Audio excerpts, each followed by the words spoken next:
Alrighty, last time we talked briefly about branching, and so as a recap of the previous lesson, once again it is important to make sure that your branching works as intended for whichever slide you want your learners to teleport to.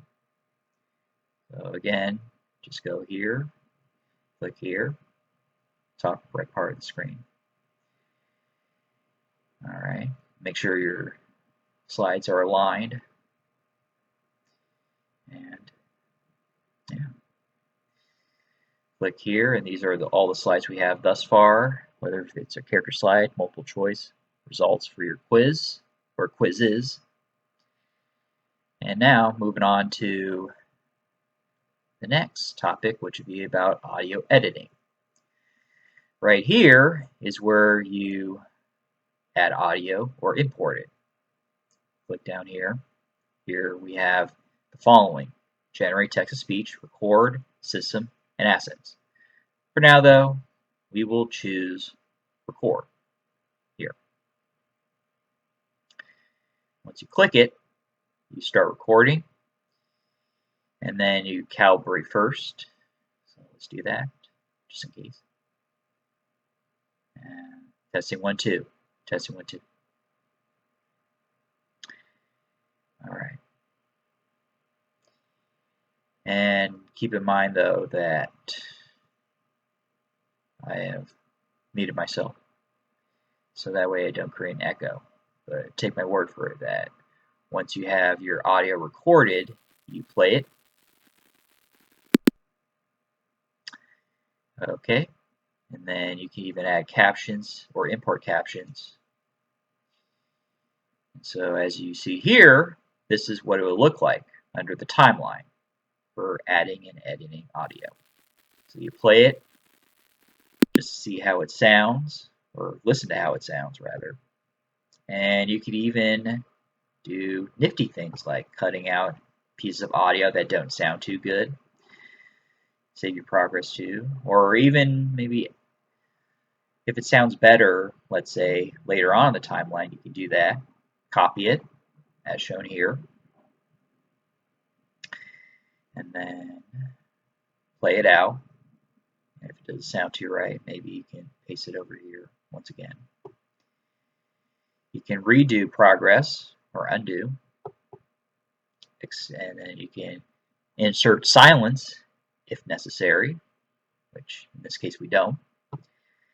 Make sure everything sounds good as far as audio recording is concerned, even audio quality.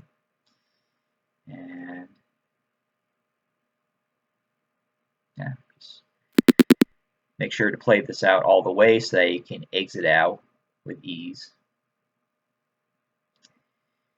And then adding captions would be nifty too, in order for your readers to be able to follow along your lessons.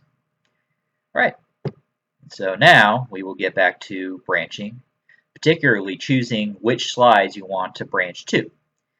Now we can even add a slide here for conversation simulation.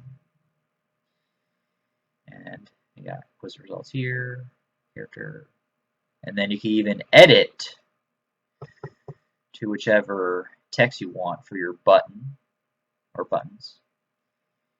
And then sometimes you're able to paste them on different slides, but it doesn't seem to be working. Let's figure this out here. Let's see.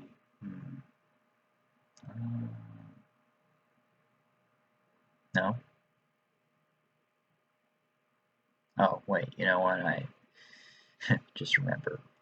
Go here for media blocks, and then, no, interactive components. There we go. All right, so you change the text to next, as shown here, and make sure it branches out to whichever slide you want it to go to. Even if, let's say, if it were a hub slide, which you would type here, and then you would pick what your hub slide would be if you want learners to return to it in order to go to your next lesson. So we'll go here on the right side and then play it out. Of course, it's not the right slide, but we're just testing it out so you can see how it works out. Push the play button. So there you go. Just make sure to save your work as usual. See you next time.